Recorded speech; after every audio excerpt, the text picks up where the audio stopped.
नमस्कार दोस्तों, सुभाष की बात में आपका स्वागत है। कबीर कहते हैं कि पोथी पढ़ पढ़ जग मुआ, पंडित भया न कोय, ढाई आखर प्रेम का, पढ़े सो पंडित होए।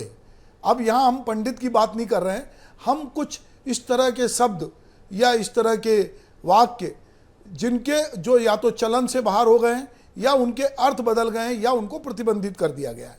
दरअसल भाषा किसी भी व्यक्ति और समाज की पहचान का एक महत्वपूर्ण घटक होती है और उसकी संस्कृति की सजीव संवाहक होती है। आज विविध भारतीय भाषाओं और बोलियों के चलन तथा उपयोग में आ रही कमी, उनके शब्दों का विलोपन तथा विदेशी भाषा के शब्दों से प्रतिस्थापन एक गंभीर चुनौती बनकर उभर रहा है। अनेक भाषाएं और बोली धीरे धीरे विलुप्त हो रही हैं और कई अन्य के सामने अस्तित्व का संकट है। अपनी भाषा, बोली और अपने शब्दों का उपयोग ना करने या उन्हें प्रचलन में ना रखने पर वे मृत हो जाते हैं। आज ऐसे ही हो रहा है। यह कितना विदारक है। आम जीवन में हम कुछ सांकेतिक शब्दों, मुहावरों और लोकोक्तियों का प्रयोग करते हैं। ऐसे शब्द व्यंग और तंज के रूप में प्रयोग किए जाते हैं। साहित्य से लेकर सिनेमा तक ऐसे शब्द का प्रयोग किया जाता है, लेकिन आज शब्द विलुप्त हो चुके हैं। तो अब दोस्तों, यहाँ हम रुक कर एक बात करते हैं कि कुछ शब्द तो विलुप्त हो चुके हैं, कुछ भाषाएं विलुप्त हो रही हैं, कुछ बोलियां विलुप्त हो रही हैं, क्योंकि वो धीरे धीरे जो है वो चलन में नहीं आ रही या गायब कर दी। पर कुछ शब्दों ने अपने अर्थ समय के साथ बदल दिए हैं या अब उनको कहा जा रहा है कि वो शब्द प्रयोग में ना लाए। सबसे महत्वपूर्ण शब्द है हरिजन। महात्मा गांधी जो थे, उन्होंने हरिजन नामक पत्रिका निकाली थी। उन्होंने दलित समाज के लिए हरिजन शब्द का उपयोग किया था। बाद में कालांतर में ये एक पहचान हो गई और जो दलित समाज के लोग थे उनको इस नाम से लोग इंगित करने लगे और बाद में ये शब्द प्रतिबंधित हुआ। अलग अलग राजनीतिक दौर में जब चुनाव आते हैं या किसी व्यक्ति को टारगेट करना होता है, पप्पू, पता नहीं हिंदुस्तान में कितने घरों में पप्पू नाम के लड़के होंगे, बच्चे होंगे, पर हमने देखा कि राहुल गांधी को टारगेट करने के लिए पप्पू शब्द को चलन में लाया गया। बाद में धीरे धीरे पप्पू से परे जाकर राहुल गांधी ने लोगों को जब भारत जोड़ो यात्रा की तो बताया कि वो पप्पू उस तरह से नहीं है जिस तरह से आप उनको पप्पू कह रहे हैं, पर एक मजाक के रूप में पप्पू आया। जेब कतरा, अभी चुनाव आयोग में पनौती और जेब कतरा दो शब्द राहुल गांधी ने राजस्थान की सभा में बोले और उसको लेकर चुनाव आयोग में शिकायत हुई है।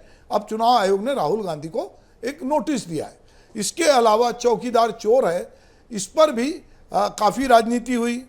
अभी रेवड़ी कल्चर, रेवड़ी शब्द जो है वो अलग अलग तरह से हमारे बीच में आ रहा है और रेवड़ी बट रही है, लोग ये कहते हैं। भक्तगण, अंधभक्त, गोदी मीडिया, 56 इंच का सीना, बहन जी, नेताजी, हाउसवाइफ अब हाउस मेकर हो गई है। विकलांग जो शब्द था अब वो दिव्यांग हो गया है। ट्रेन के ड्राइवर अब जो है लोको पायलट हो गए। दलाल शब्द जो कभी होता था, दलाल स्ट्रीट होती थी, अब दलाल ब्रोकर हो गए। तो कहीं ना कहीं हम ये देख रहे हैं, आया राम गया राम राजनीति में ये होता था। जो दल बदल करते थे उनको आया राम गया राम कहते थे। अब वो सरकार में बड़ा महत्वपूर्ण विद्रोही तेवर के साथ वो नाम आने लगे हैं। इसके अलावा कभी कभी हमने देखा कि जो मध्य प्रदेश की राजनीति में इमरती देवी थी, उन्होंने जो है आइटम शब्द को लेकर कंप्लेंट की थी कि आइटम उनके लिए बुला गया। कहीं किसी राजनेता ने किसी स्त्री के लिए टंच माल बोला। तो ऐसे बहुत सारे शब्द हुए जो धीरे धीरे जो अपने अर्थ खोते गए या उनके अर्थ बदलते गए। जैसे हम किसी को विभीषण बोलें तो ये समझ में आता है, या जयचंद बोले या मीर जाफर बोले तो हम विश्वासघाती के साथ इस तरह की बात करते हैं। रावण भी जो है वो लगता है कि कोई एक प्रतीक है। तो बहुत सारे शब्द धीरे धीरे जो है वो उनके नाम, उनकी खासियत के कारण, उनके चरित्र के कारण या उनके इस्तेमाल के कारण जो है वो चलन से बाहर होते हैं, प्रतिबंधित होते हैं या अचानक से चर्चा में आते हैं। तो हाल ही में एक शब्द पनौती खासी चर्चा में रहा।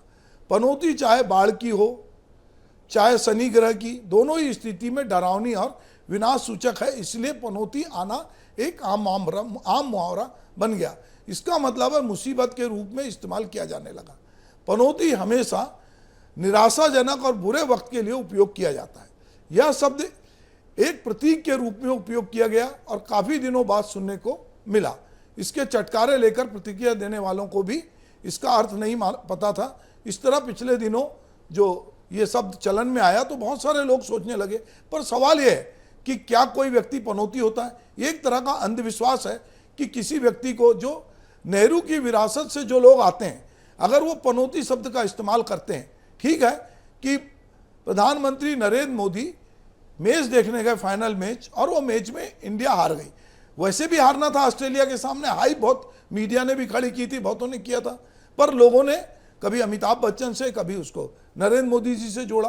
पर सवाल ये कि एक तरह का हमारा अंधविश्वास है। हम सोचते हैं कि बिल्ली रास्ता काट देती है, कोई खाली घड़ा लेके जाता है, कोई हमको सवेरे सवेरे दिख जाता है, तो हमको लगता है कि ये हमारे लिए एक प्रकार से पनौती है।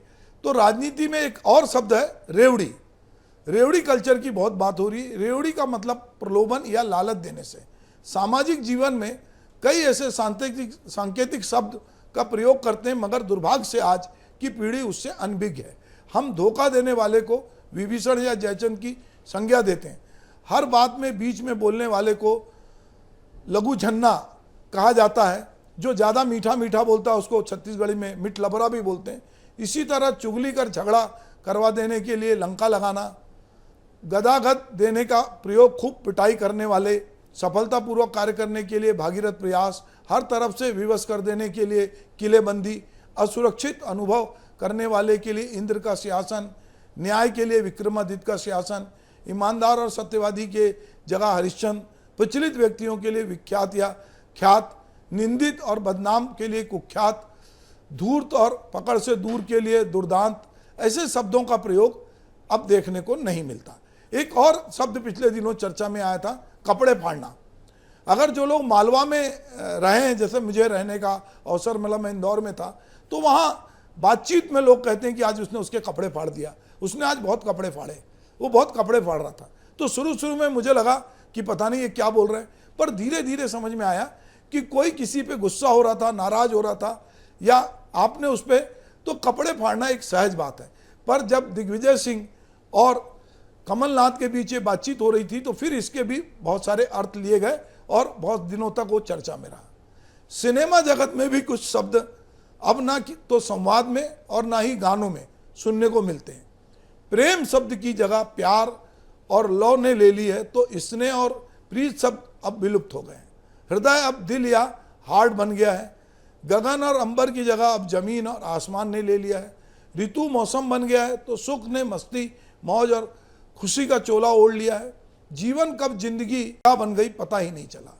पुस्तक ने किताब का आवरण चढ़ा लिया, तो प्रतीक्षा ने इंतजार के लिए मित्र दोस्त बन गए।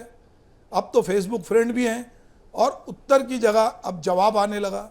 संयोग ने इत्तेफाक, भाग्य ने किस्मत, विश्वास और भरोसे ने यकीन का रूप ले लिया। जवान बलिदान होने या वीर गति पाने की जगह अब शहीद होने लगे। दिनांक अब तारीख और उपयोग या प्रयोग की जगह इस्तेमाल होने लगा। प्रशंसा ने तारीफ, धन्यवाद ने शुक्रिया, और मान या प्रतिष्ठा अब इज्जत ढकने लगी। सपना कब ख्वाब बन गया और अपराध कब गुनाह बन पाता है पता ही नहीं चलता। भोजन कब स्वादिष्ट से टेस्टी बना और हिलकोरे ने डिम्पल का रूप ले लिया, किसी को पता ही नहीं चला। विप्लव की जगह क्रांति ने ले ली। दंड की जगह सजा मिलने लगी। अखाड़े की जगह जिम ने, और पहलवान कब रेसलर हो गए कोई समझ नहीं पाया। अब चिकित्सा की जगह इलाज होने लगा और चिकित्सक डॉक्टर बन गए। साले और सर्जरी की जगह ऑपरेशन होने लगे। संक्रमण वायरल होने लगा। सुई की जगह इंजेक्शन लगने लगा, तो टीके की जगह वैक्सीन होने लगा। ज्ञान, नॉलेज, ज्ञानी और विद्वान स्कॉलर हो गए, तो मंत्रिमंडल की जगह कैबिनेट। राजनीति ने पॉलिटिक्स का चोला ओढ़ लिया। अधिवक्ता वकील बन गए। न्यायालय पहले अदालत थे और अब कोर्ट बन गए। तो लगातार हम देखते हैं कि बहुत सारे शब्द, जो भाषा है वो हमेशा कठिन से सरल की ओर प्रवाह करती है, और जो स्थानीय बोलियां होती है या जो बाजार की भाषा होती है वो भी धीरे धीरे हमारे चलन में आती है। और तकनीक की जो भाषा है, जो जब से नई नई तकनीक आई है, मोबाइल आया है, हमने बहुत सारे ऐसे शब्द सीख लिए हैं जो कभी हमारे चलन में नहीं थे। तो भाषा जो है हमेशा बाजार के जरिए उपयोग के जरिए, और जो कुछ उसका चरित्र होता है कि वो अगर कठिन है तो लोग उसके लिए अभ्रंश ढूंढ लेते हैं और वो सरल की ओर प्रवाह करती है। ये तो एक बात है। पर कुछ शब्द जो धीरे धीरे चलन में आते हैं और जब वो किसी व्यक्ति के साथ जोड़ते हैं, आज आप किसी को भक्त बोलते हैं, ये भक्तगण है, तो उस भक्तगण का आशय ये होता है कि ये किसी पार्टी के, किसी व्यक्ति के अंधभक्ति में लीन है। वरना तो हमारे यहाँ पूरा एक भक्ति काल रहा है जिसमें बड़े बड़े कवि हुए हैं और भक्त कवि कहते थे। पर अभी आप किसी को भक्त कवि कहेंगे तो समझेगा किसी नेता की प्रशस्ति गा रहा है, झूठी बात कर रहा है। मीडिया के लिए कब गोदी मीडिया शब्द इस्तेमाल हो गया और अब इतना चलन में आ गया है कि जो लोग सत्ता के साथ दिखाई देते हैं, लोग खट से उनको बोलते हैं ये गोदी मीडिया है। तो ये बहुत सारे शब्द जो हैं या बहुत सारे वाक्य जो हैं वो समय के साथ बदलते जा रहे हैं, या वो कहीं ना कहीं प्रतिबंधित हो रहे हैं, या उनका अर्थ का अनर्थ हो रहा है। और जब इसको लोग बड़ी बड़ी सभाओं से बड़े बड़े लोग बोलते हैं, तो जिस तरह इस समय जेब कतरा चलन में है, पनौती चलन में है, इसके पहले चौकीदार चोर चलन में था, भक्तगण चलन में थे, पप्पू चलन में था, एक डबल इंजन की सरकार। अब केंद्र और राज्य में अगर कोई समान सरकारें हैं तो लोग कहते हैं कि डबल इंजन की सरकार होगी तो विकास होगा। तो अब लोग डबल इंजन की सरकार, अब लोग सोचते हैं कि डबल इंजन, अभी तक ट्रेन में देखते थे, अभी ट्रेनें तो धड़ाधड़ कैंसिल हो रही हैं, बहुत जगह तमाम तरह के टेक्नोलॉजी के बाद एक्सीडेंट हो रहे हैं। तो ये डबल इंजन की सरकार किस तरह से काम करती है लोगों के लिए, ये शब्द है।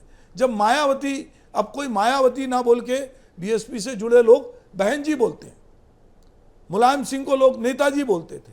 अब जबकि नेताजी सुभाष चंद्र बोस, जब नेताजी कहो तो सुभाष चंद्र बोस का, महात्मा गांधी को लोग बापू बोलने लगे, और बापू के नाम से, बापू बोलने से याद आता है कि हम महात्मा गांधी की बात कर रहे हैं। तो ऐसे बहुत सारे शब्द चलन में आते हैं। इंदिरा गांधी को आयरन लेडी भी कहा गया, जयप्रकाश नारायण को लोकनायक कहा गया, अलग अलग समय नागार्जुन को जन कवि कहा जाता है। ऐसे बहुत सारी उपमाएं लोगों के साथ जुड़ती रही।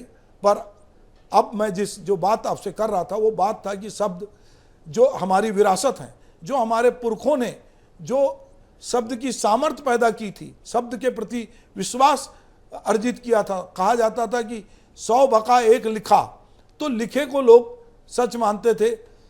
और कबीरदास इसके अलग कहते थे, जो अब कहना चाहिए कि मीडिया की भाषा है कि सब कहते कागज की लेखी, मैं कहता आखन की देखी। तो अब लोग आखन की देखी की बात कर रहे हैं, पर आखन देखी में भी कैमरा अपने अपनी आंख से चीज़ों को दिखा रहा है, लोग अपने अपने नज़रिए से दिखा रहे हैं। फिर भी आज अखबार जो है, जो प्रिंट मीडिया, उसकी अपनी एक विश्वसनीयता है, शब्द की एक सामर्थ्य है जो हमारे पुरखों ने हासिल की है। हम उस शब्द की सामर्थ्य को कितना बनाते हैं और शब्द को किस तरह बचाए रखते हैं, ये चुनौती हम सबके सामने है। नमस्कार।